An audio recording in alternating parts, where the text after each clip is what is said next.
इंसान सदा का दुखी है और इसके दुख दर्द कभी कम कभी ज्यादा होते रहते हैं, लेकिन कभी खत्म नहीं होते। बड़े से बड़े कामयाब इंसान से पूछें कि इसके दिल में कोई हसरत, कोई दुख अभी भी मौजूद है, वो एक ठंडी आह भरेगा और एक टेप चलना शुरू हो जाएगी।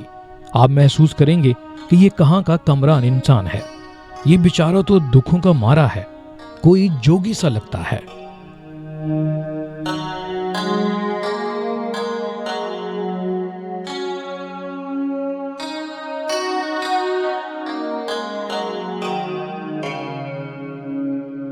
बड़े से बड़े बादशाह सारी जिंदगी यही सोचते रहे कि वो दूसरी सल्तनत पर अपनी ताकत के बलबूते पर कब्जा कर लें, और इसी तरह से उन्होंने काफी जंगें भी लड़ी हैं।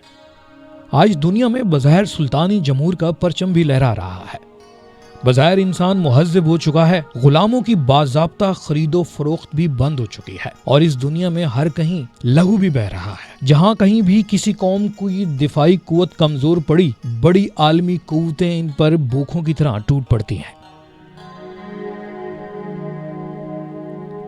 जैसे जैसे किसी बादशाह की सल्तनत में इजाफा होता चला जाता है, इसी तरह की ये बेचैनी भी बढ़ती चली जाती है। हजरत मोहम्मद मुस्तफ़ा सल्लल्लाहु अलैहि वसल्लम ने फरमाया था कि एक सोने की वादी आदमी को दे दी जाए तो वो दूसरी वादी की आरजू करेगा, और मट्टी के सिवा कोई चीज इसका पेट नहीं भर सकती है। अब आप गरीबों को देखिए, इन लोगों का तर्ज फिक्र ये होता था कि अगर हमें रोटी, कपड़ा, मकान नसीब हो जाए तो फिर भी हम मुतमईन हो जाएंगे। इनमें से कुछ के जब दिन फिरे तो इन्होंने ये चीजें हासिल की तो फिर वो तायशात के लिए लड़ने लगे। इंसान मुतमईन क्यों नहीं होता? इंसान सारी जिंदगी पागलों की तरह लड़ता क्यों रहता है? दरअसल जन्नत से निकाला हुआ इंसान वो सब कुछ दोबारा हासिल करना चाहता है जो इसे वहां हासिल था। माहौलियात, सोने के बर्तन, लामहदूद रियासत। लेकिन मसला ये है कि ये सियारा बहुत छोटा है। अगर कोई बादशाह इससे पूरी जमीन पर इक़्तिदार हासिल करने में कामयाब भी हो जाता है तो इसके दिल में चांद और मरीख के वसाइल हासिल करने की धुन सवार हो जाएगी।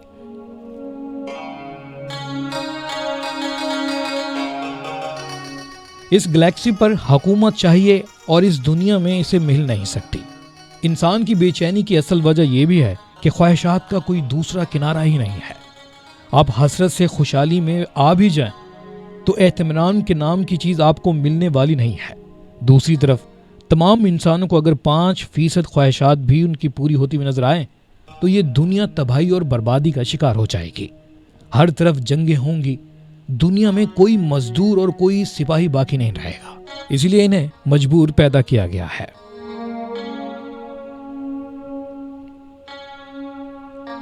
बच्चा बाजार से गुजरते हुए हर चमकदार चीज हासिल करने के लिए शोर मचाता है। ये तो इसके ज्यादा अक्ल रखने वाले माँ बाप ही होते हैं जो इसके कुछ ख्वाहिशात को पूरा करते हैं, अक्सर को नजरअंदाज कर देते हैं। इसी तरह ये बच्चा जब इंजेक्शन से बचने के लिए हर मुमकिन कोशिश करता है और इसकी समझदार वालिदैन इसका रोना पीटना नजरअंदाज करते हुए इसे जबरदस्ती इंजेक्शन लगवाते हैं कि जन्नत से निकाला हुआ आदमी दरअसल अपनी पावर वापस हासिल करना चाहता है। ऊपर वाली दुनिया में हर चीज इंसान के अख्तियार में थी। ये इसी तरह की बादशाहत थी जिसे इंसान जमीन पर कभी पा नहीं सका। इसे दोबारा हासिल करने की ख्वाहिश इंसान को बेचैन रखती है। अफसोस कि इस दुनिया में इंसान कभी तमाम मामलात पर वो कंट्रोल हासिल नहीं कर सकेगा। इसकी वजह यह है कि ये दुनिया बनी ही इसी तरह की है कि इसमें इंसान अपनी जिंदगी को एक खास हद से ज्यादा आरामदेह नहीं बना सकता। इंसान को सब कुछ मिल जाता है, इसके बाद इसे एक ला इलाज बीमारी में मुब्तला कर दिया जाता है।